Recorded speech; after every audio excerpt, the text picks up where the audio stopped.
Hello बच्चों, तो कैसे हैं आप लोग। बच्चों आज हम शुरू कर रहे हैं केमिस्ट्री इन एवरीडे लाइफ। इस पर आधारित बहुत सारे प्रॉब्लम लेंगे बच्चों। ये कम्प्लीटली एनसीईआरटी बेस्ड है और बुक है बच्चों MS चौहान। तो शुरुआत करते हैं पहले क्वेश्चन से। पहला क्वेश्चन में क्या कहता है बच्चों, फिनॉल। फिनॉल जो है क्या होता है। तो बच्चों फिनॉल जो है हम लोग एंटीसेप्टिक और डिसइंफेक्टेंट के रूप में फिनॉल को यूज में लेते हैं। आपने पढ़ा होगा एनसीईआरटी में फिनॉल के बारे में बहुत लिखा हुआ है कि 0.2% कॉन्सेंट्रेशन जब हम यूज में लेते हैं, है ना, क्या मैं बोल रहा हूँ, 0.2% कॉन्सेंट्रेशन जब हम यूज में लेते हैं बच्चों, ठीक है ना, तब तो ये एंटीसेप्टिक होता है। और अगर हम 1% यूज में लेते हैं फिनॉल का, फिनॉल सॉल्यूशन, तब ये बच्चों डिसइंफेक्टेंट हो जाता है ना। तो फिनॉल क्या होता है, तो फिनॉल जो है एंटीसेप्टिक भी है और डिसइंफेक्टेंट भी है, मतलब डी इसका करेक्ट आंसर होगा। उसी प्रकार से बच्चों क्वेश्चन नंबर 2 में हम अगर बात करें, कहता है सेलेक्ट द करेक्ट स्टेटमेंट। 2 से 3% solution of iodine in alcohol water mixture is known as tincture of iodine. ये भी देखिए एनसीईआरटी से लिया हुआ है। 2 से 3% आयोडीन टिंचर, देखिए वहां पर लिखा हुआ है एंटीसेप्टिक वाले में, है ना, आयोडीन इज पावरफुल एंटीसेप्टिक। उसके बाद बच्चों ये भी लिखा हुआ है ना, टिंचर ऑफ आयोडीन के बारे में, कि जब हम लोग क्या करते हैं 2 से 3% आयोडीन लेते हैं, अल्कोहल और वाटर का मिक्सचर लेते हैं, तो बच्चों उसको हम टिंचर ऑफ आयोडीन बोलते हैं, ठीक है ना। उसके बाद iodoform solution is antiseptic for bond, सही बात है।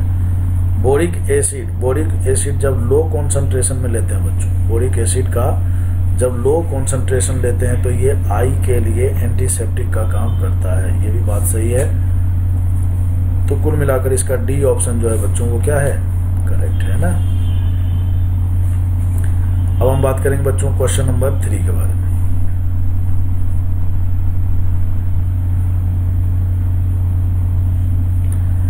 क्वेश्चन नंबर 3 में बच्चों कहता है which of the following are chemical. क्या कहता है, which of the following are chemical, explosive, rocket propellant और सॉप। देखिए बच्चों रॉकेट प्रोपेलेंट और सॉप के बारे में तो हम लोग बिल्कुल कंफर्म है कि भाई ये क्या होते हैं, है ना, ये क्या होते हैं बच्चों, ठीक है ना, केमिकल होते हैं। और यहाँ पर देखिए एक ऑप्शन दे रखा है ऑल ऑफ दीज, ठीक है ना।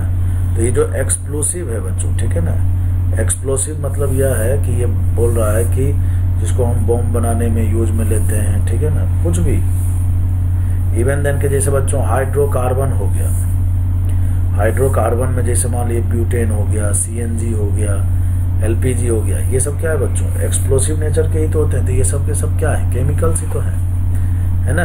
तो इसका भी आंसर हो जाएगा डी। क्वेश्चन नंबर 4 में अगर हम बात करें, कहता है when drug bind to enzyme. क्या कहता है, when drug bind to enzyme other than active site, ठीक है ना बच्चों। देखिए क्या है बच्चों, ये हमारा एक्टिव साइट है ना, ये हमारा एक्टिव साइट है। और जब हमने कोई ड्रग लिया तो ये आकर यहाँ पर क्या करेगा बच्चों, बाइंड करेगा। आप जानते हो कि बच्चों हर ड्रग के लिए पर्टिकुलर एक साइट होता है, ठीक है ना बच्चों, एक्टिव साइट, जहां पर ड्रग क्या करता है, कंबाइन करता है। लेकिन मान लीजिए कि वहां पर कंबाइन ना करके कहीं दूसरे जगह कंबाइन कर दे, जिससे कि इसका शेप बदल जाए, बिगड़ जाए, तो उसको हम लोग क्या बोलते हैं, बच्चों एलोस्टेरिक साइट बोलते हैं। तो वही बोला हुआ है कि when drug bind to the enzyme other than active site के अलावा दूसरे जगह जुड़ जाए तो उसको क्या कहेंगे, तो एलोस्टेरिक साइट बोलते हैं। क्या बोलते हैं बच्चों, एलोस्टेरिक साइट। एलोस्टेरिक साइट से क्या होता है, एलोस्टेरिक साइट पर कंबाइन करने से क्या होता है, तो एलोस्टेरिक साइट पर कंबाइन करने से उसके शेप बदल जाते हैं, है ना, किसके, रिसेप्टर के शेप बदल जाते हैं। और जैसे ही रिसेप्टर का शेप बदल जाएगा बच्चों, तो ये ड्रग इसके साथ इंटरेक्ट नहीं कर पाएगा। और चूंकि ड्रग इंटरेक्ट नहीं कर पाएगा तो फिर बीमारी का इलाज नहीं हो पाएगा। क्वेश्चन नंबर 5 बच्चों, क्वेश्चन नंबर 5 में कहता है कि compound which show anti depressant action. देखिए बच्चों एंटी डिप्रेसेंट, इसका मतलब ट्रांक्विलाइजर्स के बारे में बात हो रहा है। है ना। क्या बोल रहा है बच्चों यहाँ पर, compound which show anti depressant action, anti depressant action tranquillisers drugs में होता है बच्चों, है ना। और on central nervous system belong to the, आपको पता है बच्चों ट्रांक्विलाइजर्स में हम लोग क्या करते हैं, ऐसे ड्रग्स को यूज करते हैं जो मेंटल डिजीज में उपयोगी होता है। तो compound which show the anti depressant action on the central nervous system belong to the class of analgesics, antihistamine, tranquillisers, narcotic drug. समझ में आ रहा है क्या, नार्कोटिक ड्रग भी बच्चों एनाल्जेसिक से ही रिलेटेड होता है। एंटीहिस्टामिन एंटी एलर्जिक के बारे में हम लोग बोलते हैं, तो इसका करेक्ट आंसर सी जाएगा। फिर कहता है biological response produce by the drug when, है ना। बायोलॉजिकल रिस्पॉन्स का मतलब क्या होता है बच्चों, जब भी हम किसी ड्रग को इंटरेक्ट करते हैं, जब भी हम किसी ड्रग को इंटरेक्ट करते हैं, ठीक है ना, तो क्या होता है बच्चों, बायोलॉजिकल रिस्पॉन्स का मतलब होता है कि ऐसा हो सकता है कि पहले आपको ठंड लग रहा था और आपने एक ऐसा ड्रग लिया, एक ऐसा मेडिसिन लिया जिससे आपको ठंड लगना बंद हो गया, है ना। तो ये क्या हो गया, एक बायोलॉजिकल रिस्पॉन्स हुआ। समझ में आ रहा है क्या, ठीक है ना। पहले आपको खूब खांसी आ रही थी और आपने ड्रग लिया और आपका खांसी आना बंद हो गया, तो क्या हो गया, बायोलॉजिकल रिस्पॉन्स हुआ, है ना। क्या हुआ बच्चों, ये बायोलॉजिकल रिस्पॉन्स हुआ। जैसे मान लो आपको पहले शरीर में खुजली आ रही थी, ठीक है ना, और आपने ड्रग लिया और आपका खुजली आना बंद हो गया, तो फिर क्या हो गया, उसको भी बायोलॉजिकल रिस्पॉन्स बोलेंगे। पहले आपको बुखार लगा हुआ था, ड्रग आपने लिया और आपका बुखार सही हो गया, तो क्या बोलेंगे, बायोलॉजिकल रिस्पॉन्स बोलेंगे, ठीक है ना। कभी कभी बायोलॉजिकल रिस्पॉन्स पॉजिटिव भी होता है और कभी कभी निगेटिव भी हो जाता है बच्चों, है ना। निगेटिव का मतलब यह है कि पता लगा कि किसी रोग के इलाज के लिए हमने कोई ड्रग लिया और वो सही ना हो करके वो और बढ़ गया, तो वो उसका निगेटिव असर हो सकता है, तो वो भी हम बायोलॉजिकल क्या बोलते हैं, रिस्पॉन्स में उसको काउंट करते हैं। कहता है biological response produce by the drug, है ना। ड्रग ये कब होता है, जब ये इंटरेक्ट करता है किसके साथ, माइक्रो मोलिक्यूल्स के साथ। नहीं बच्चों, जो भी हम ड्रग लेते हैं ना, जो भी हम ड्रग लेते हैं बच्चों, वो हमारे शरीर में जो मौजूद है मैक्रो मोलिक्यूल, मैक्रो मोलिक्यूल का मतलब बच्चों कार्बोहाइड्रेट, प्रोटीन, न्यूक्लिक एसिड, समझ में आ रहा है क्या, फैट हो गया, इन सब के साथ, ये सब के सब मैक्रो, माइक्रो और मैक्रो का मतलब होता है बड़े साइज का मोलिक्यूल। क्या होता है बच्चों, बड़े साइज का मोलिक्यूल, ठीक है ना। तो ये जो प्रोटीन हो गया, फैट हो गया, कार्बोहाइड्रेट हो गया, ये सब के सब क्या है बच्चों, मैक्रो मोलिक्यूल्स हैं। तो ये जो ड्रग जब हम लेते हैं ना, कोई भी दवाई हम खाते हैं, तो ये हमारे शरीर के अंदर जाता है और किससे इंटरेक्ट करता है बच्चों, मैक्रो मोलिक्यूल्स। मैक्रो मोलिक्यूल्स का मतलब हो गया कि कार्बोहाइड्रेट से इंटरेक्ट करता है, प्रोटीन से इंटरेक्ट करता है, फैट से इंटरेक्ट करता है, ठीक है ना, और फिर बच्चों बायोलॉजिकल रिस्पॉन्स देता है। तो कहता है कि when it interact with macro molecules, ठीक है ना, no interaction is possible with any type of molecule, ये भी गलत बोला हुआ है। It interact with micro molecules as well as, नहीं, गलत बोला हुआ है। अब कहता है बच्चों एस्पिरिन जो होता है ना, क्या बोल रहा है, एस्पिरिन, पेनिसिलिन और पैरासीटामोल। एस्पिरिन जो है, एस्पिरिन हम लोग कब यूज में लेते हैं बच्चों, एस्पिरिन हम लोग लेते हैं यूज में, है ना, जब मतलब बुखार आ जाए तब भी ले सकते हैं, एंटीपायरेटिक्स के रूप में। एस्पिरिन का यूज बच्चों हम लोग हार्ट अटैक में ले सकते हैं, है ना, एनाल्जेसिक्स के रूप में ले सकते हैं, पेन किलर के रूप में। पेनिसिलिन क्या होता है बच्चों, ये एक एंटीबायोटिक है। पैरासीटामोल क्या है, पैरासीटामोल भी हम लोग फीवर को कम करने में यूज में लेते हैं या एनाल्जेसिक्स के रूप में भी यूज में लेते हैं, मतलब पेन किलर के रूप में यूज में लेते हैं। तो कहता है ये सब के सब क्या है, तो मेडिसिन है, क्लिनसिंग एजेंट नहीं है, फूड आइटम नहीं है, फ्यूल भी नहीं है, ठीक है ना। कहता है in competitive inhibition of in competitive inhibition of enzyme, ठीक है ना। एंजाइम का जो कॉम्पिटिटिव इनहिबिशन है, इनहिबिशन मतलब रोकना, ठीक है ना। ड्रग और substrate compete for active site. बच्चों बेसिकली क्या है यहाँ पर, है ना, ये एक्टिव साइट है बच्चों, ये एक्टिव साइट है, ठीक है ना। और इधर से हमने ड्रग लिया, तो ड्रग क्या करेगा बच्चों, इस एक्टिव साइट के साथ इंटरेक्ट करेगा, इसके साथ जुड़ना चाहेगा। और बच्चों सबस्ट्रेट जो है, ठीक है ना, सबस्ट्रेट जो है ये चाहेगा कि भाई नहीं, सबस्ट्रेट का मतलब क्या हो गया बच्चों, जिसके कारण आपको रोग हो रहा है ना, कोई ऐसा बैक्टीरिया हो सकता है, कोई ऐसा वायरस हो सकता है, ठीक है ना।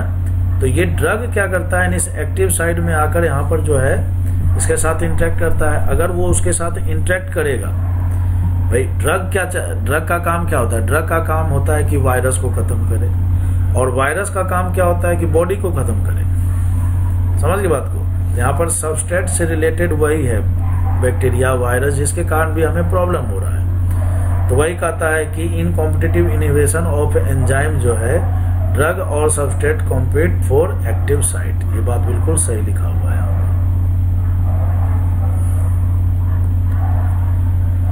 है ना, ड्रग एंड एंजाइम कॉम्पीट, मतलब ड्रग और एंजाइम में कंपटीशन होता है, नहीं, ये गलत लिखा हुआ है। कंपटीशन किस में होता है बच्चों, एंजाइम तो देखो एक कैटलिस्ट का काम करता है। एंजाइम तो क्या करता है बच्चों, कैटलिस्ट का काम करता है, दोनों को मिला देता है, ठीक है ना।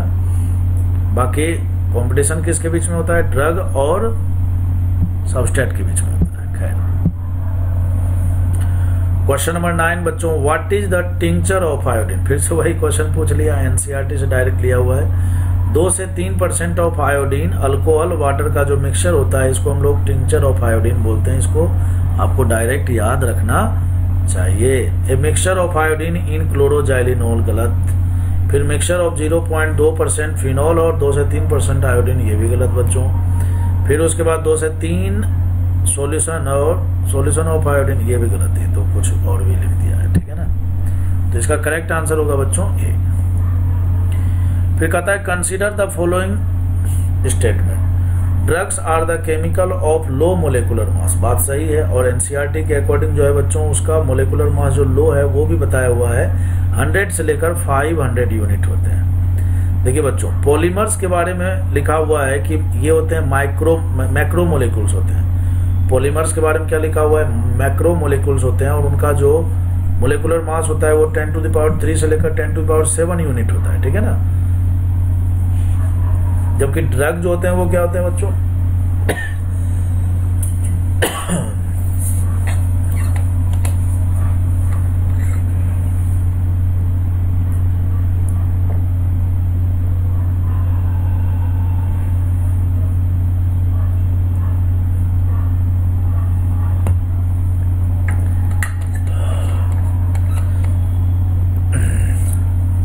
हाँ, तो मैं ये बोल रहा था कि ड्रग जो होते हैं वो क्या होते हैं, माइक्रो मोलिक्यूल्स होते हैं। माइक्रो मोलिक्यूल्स का मतलब यह है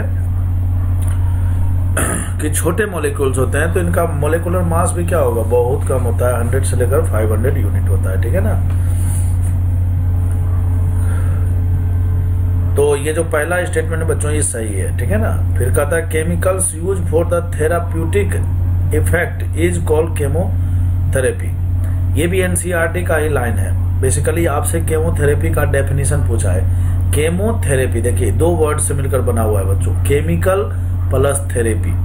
थेरेपी का मतलब होता है कि जब हम किसी डिजीज को समाप्त करना चाहते हैं, जब हम किसी डिजीज को समाप्त करना चाहते हैं, जैसे कैंसर हो गया तो कैंसर को समाप्त करना चाहते हैं, खुजली हो गई तो खुजली को मिटाना चाहते हैं खत्म करना चाहते हैं, बुखार है तो बुखार को समाप्त करना चाहते हैं, आछी करके मान लो आपको जुकाम आ रहा है, उसको खत्म करना चाहते हैं, ठीक है ना। तो जो भी प्रॉब्लम है उसको अगर हम खत्म करना चाहते हैं, तो अगर हम उसी को खत्म करने के लिए क्या यूज में लेते हैं बच्चों, जैसे मान लो किसी व्यक्ति के शरीर में मान लो बहुत ज्यादा खुजली चल रही हो, बहुत ज्यादा खुजली चल रही हो, तो खुजली खत्म करने का 2 तरीका हो सकता है, ठीक है ना। एक तरीका तो ये है कि बच्चों दवाई लाए या दवाई खा लिए तो खत्म हो जाएगा। दूसरा है कि पापा को बोलेंगे कि पापा हमारे देह में बहुत खुजली चल रही है आज, तो पापा क्या करेंगे, पटक के जो है 2-4 थप्पड़ 10 थप्पड़ जैसे ही देंगे तो सारी खुजली अपने आप मिट जाएगी, ठीक है ना। तो खुजली दोनों तरीके से समाप्त हुआ, लेकिन एक तरीके में क्या हुआ, हमने कोई ड्रग यूज में लिया, केमिकल सब्सटेंस यूज में लिया, और एक में क्या हुआ, डायरेक्ट इलाज हुआ है ना, डायरेक्ट SN2 रिएक्शन हो गया, ठीक है ना बच्चों। तो वहां पर क्या हो गया कि आपकी खुजली तो मिट गई, लेकिन खुजली मिटाने का जो तरीका हुआ वो अलग अलग हुआ। खैर, ये तो मैं मजाक तरीके से समझा रहा था। मैं ये बता रहा था कि किसी भी किसी भी डिजीज को, किसी भी प्रॉब्लम को, है ना, शारीरिक प्रॉब्लम को दूर करने के लिए अगर हम केमिकल का यूज करते हैं ना, ड्रग्स का यूज करते हैं, तो वैसी स्थिति में क्या हो जाएगा बच्चों, उस प्रोसेस को हम लोग केमोथेरेपी बोलते हैं।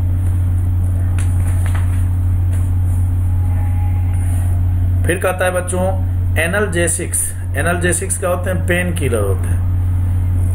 एनाल्जेसिक्स किल और arrest the growth of micro organism. नहीं बच्चों, ये जो स्टेटमेंट है ये गलत लिखा हुआ है।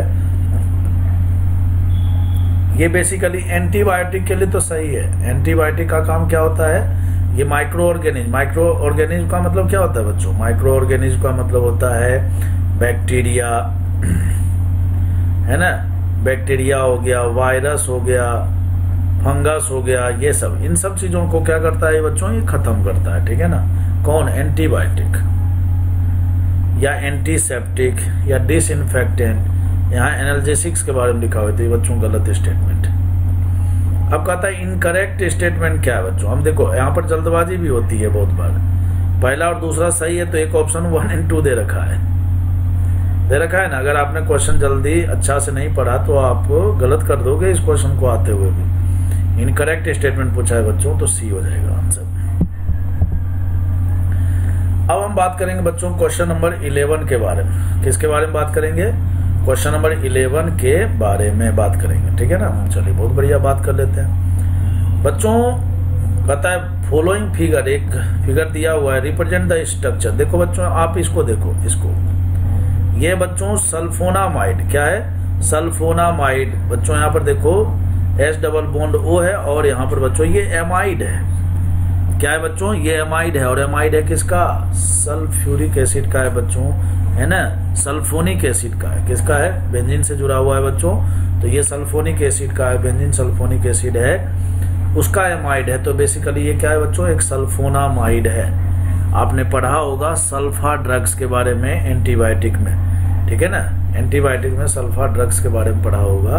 तो ये जो स्ट्रक्चर है ये बेसिकली क्या है? सल्फोनामाइड है।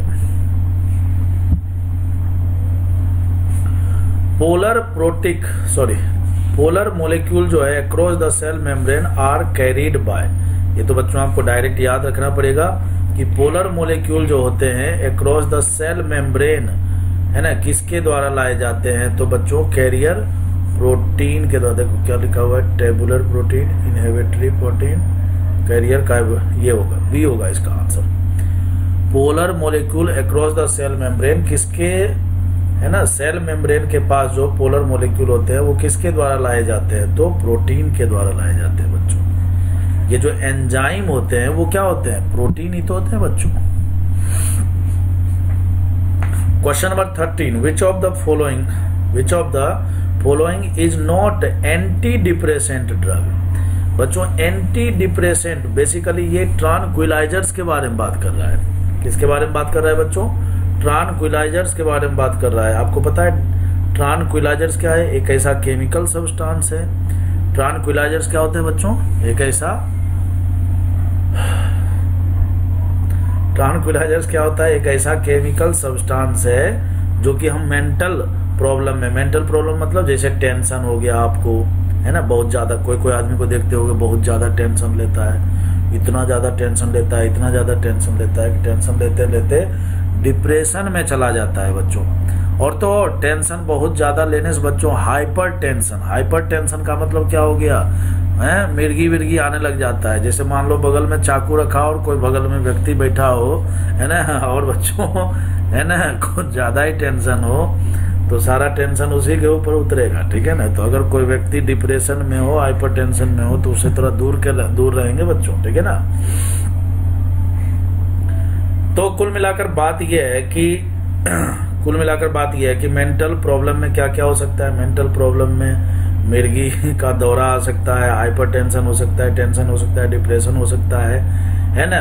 बहुत बार तो किसी व्यक्ति को टेंशन इतना ज्यादा होता है बच्चों, उसकी नींद ही उड़ जाती है ना, नींद ही उड़ जाती है, मतलब नींद ही नहीं आता है उसको। पता लगता है महीना दिन तक नहीं सोया है ना, एक महीना। कोई व्यक्ति तो ऐसा होता है बच्चों 2 साल तक, ठीक है ना, 2 साल तक उसको जो है ना सही से नींद नहीं आती है। सही से नींद नहीं आती है, कभी न कभी तो सोता ही होगा लेकिन सही से नींद नहीं आती है। मतलब कहने का मतलब यह है कि ये भी एक प्रॉब्लम है और ये डिप्रेशन के कारण आता है। तो यहाँ पर बच्चों लिखा हुआ है कि विच of the following is not anti depressant drug. कुल मिलाकर ये ट्रांक्विलाइजर्स के बारे में बात कर रहा है बच्चों।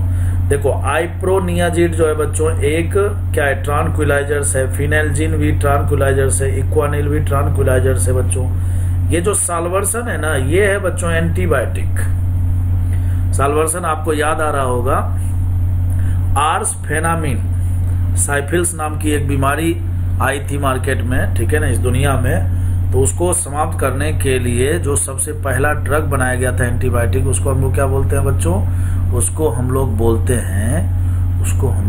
हैं आर्सफेनामिन। क्या बोलते हैं बच्चों? आर्सफेनामिन। और ये जो आर्सफेनामिन का जो दूसरा नाम है ना, उसी को हम लोग बोलते हैं बच्चों साल्वर्सन बोलते हैं। क्या बोलते हैं? साल्वर्सन। अब कोई बच्चा बोले नहीं सर हम तो सेल्वर्सन बोलेंगे, तो भाई सेल्वर्सन बोलो, साल्वर्सन बोलो, जो मन करे बोलो, लेकिन बोलो यही, ठीक है ना, होना यही चाहिए। तो कहता है इसमें से कौन सा एंटी डिप्रेसेंट ड्रग नहीं है?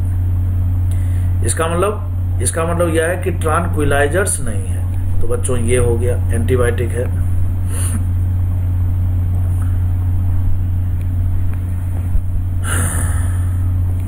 क्वेश्चन नंबर 14 बच्चों, क्वेश्चन नंबर 14 में कहता है ड्रग इंटरेक्ट विद एंजाइम, है ना, drug interact with enzyme and then enzyme is block permanently. Drug जो है एंजाइम से इंटरेक्ट करता है और एंजाइम जो है ब्लॉक हो जाता है permanently. Then which of the following is correct option? Body degrade the enzyme drug complex, body synthesise the new enzyme. उसके बाद बच्चों body can't synthesise a new enzyme. ये तो खैर साफ साफ गलत लिखा हुआ है कि बॉडी कांट सिंथेसाइज एंजाइम, ये तो साफ साफ। बॉडी सिंथेसाइज न्यू एंजाइम, ये भी सही लिखा हुआ है। Body degrade the enzyme drug complex, यही दोनों सही लग रहा है। और एक ऑप्शन देखो ए और बी भी दे रखा है, यही होगा इसका करेक्ट आंसर बच्चों। इसको मैं कंफर्म करता हूं थोड़ा सा। 14 का डी सही है, इसको आपको याद करना है। कहता है बच्चों drug interact with enzyme and enzyme is block permanently. Enzyme है ना भाई, ड्रग जो है एंजाइम से इंटरेक्ट किया, फिर उसके बाद वो क्या होता है, आपको एक्टिव साइट दे देता है, आप उसके साथ इंटरेक्ट करते हो, ठीक है ना। तो कहता है which of the following option is correct, ठीक है ना। तो body degrade the enzyme drug complex, उसके बाद बॉडी सिंथेसाइज न्यू एंजाइम, सही बात है। तीसरा तो बिल्कुल ही गलत हो गया था, तो डी ऑप्शन इसका करेक्ट आंसर है। क्वेश्चन नंबर 15 पर चलते हैं। मेडिसिन क्या होता है? तो मेडिसिन कहता है medicine are drug which produce harmful effect. भाई ये तो गलत बात है। Drugs which produce therapeutic and useful effect, बात सही है, तभी तो हमने उसको क्या बोला है, मेडिसिन बोला है। भाई मेडिसिन किस कारण से बोला है? मेडिसिन इसी कारण से ही तो बोला है कि वो क्या करेगा, ऐसा बायोलॉजिकल रिस्पॉन्स देगा जो कि क्या हो, जिससे हमारा जो रोग है, जिससे हमारी जो बीमारी है वो ठीक हो जाए। समझ में आ रहा है क्या? यूजफुल इफेक्ट दे, तभी तो हम उसको मेडिसिन बोलेंगे। तो मेडिसिन का डेफिनेशन ही डायरेक्ट पूछ लिया है। Medicine are drug which produce therapeutic. देखो बच्चों ऑल ऑफ दीज दे रखा है, तो ये तो सही नहीं होगा क्योंकि पहला ऑप्शन गलत हो गया। अब सी ऑप्शन में बकवास किया है क्या कि drug which have no use, ठीक है ना, उसको मेडिसिन बोलेंगे, तो ये भी गलत बोल दिया है। तो बी ऑप्शन इसका करेक्ट दिख रहा है ना। कहता है drug which produce therapeutic and useful effect. तो ये इसका डेफिनेशन है, आपको ध्यान रखना है बच्चों। क्वेश्चन नंबर 16 की बात करें तो कहता है एंटीहिस्टामिन। एंटीहिस्टामिन पता है आपको बच्चों, जो ये एक ऐसा ड्रग होता है जो क्या करता है, हिस्टामिन को कंट्रोल करता है, हिस्टामिन के रिलीज को कंट्रोल करता है या हिस्टामिन को रोक देता है, ठीक है ना। मतलब एक प्रकार से एलर्जी है, एंटी एलर्जिक ड्रग होता है ये। क्या बोलते हैं एंटीहिस्टामिन को? एंटी एलर्जिक ड्रग होता है। कहता है कि antihistamine which act as an antacids. ये क्या है? ये तो गलत सवाल है। Antihistamine which act as antacids, antihistamine which act as antacids, ऐसा एंटाहिस्टामिन जो एंटासिड जैसा है। एंटासिड तो बच्चों इसमें सिमेटिडीन है, टर्फेनाडीन गलत, टर्फेनाडीन होता है बच्चों एंटीहिस्टामिन होता है, लेकिन वो एंटासिड जैसा तो बिहेव नहीं करता है। एंटासिड तो बच्चों सिमेटिडीन ही होगा। इक्वानिल तो ट्रांक्विलाइजर्स हो जाते हैं, ये भी गलत है। ये तो क्या है, गलत ही है, तो इसका यही आंसर होगा, ठीक है ना। एंटीहिस्टामिन विच एक्ट एज, वैसे तो एनसीईआरटी वगैरह में यही लिखा हुआ है कि एंटासिड्स में जो है सिमेटिडीन होते हैं, और हमने उसी के आधार पर आंसर भी दिया है। तो यहां से एक नई बात पता लग रही है, इसको कंफर्म भी करना होगा कि antihistamine which act as an antacids,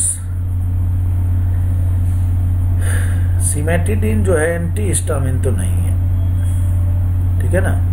cimetidine जो होता है बच्चों वो एक प्रकार वो एंटासिड्स है, ये तो एकदम कंफर्म है, ठीक है ना। इसका नाम एक और नाम होता है बच्चों टेगामेट।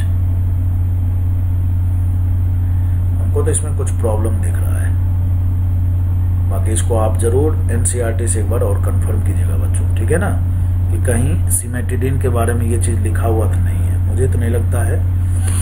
खैर, और आपको इसके बारे में कुछ लगता है, कुछ मिले एनसीईआरटी में, तो आप जरूर कमेंट सेक्शन में इसके बारे में कुछ लिखिएगा, ठीक है ना।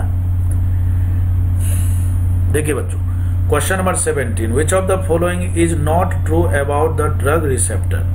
क्या कहता है, which of the following is not true about the drug receptor. कहता है receptor protein are embedded in cell membrane.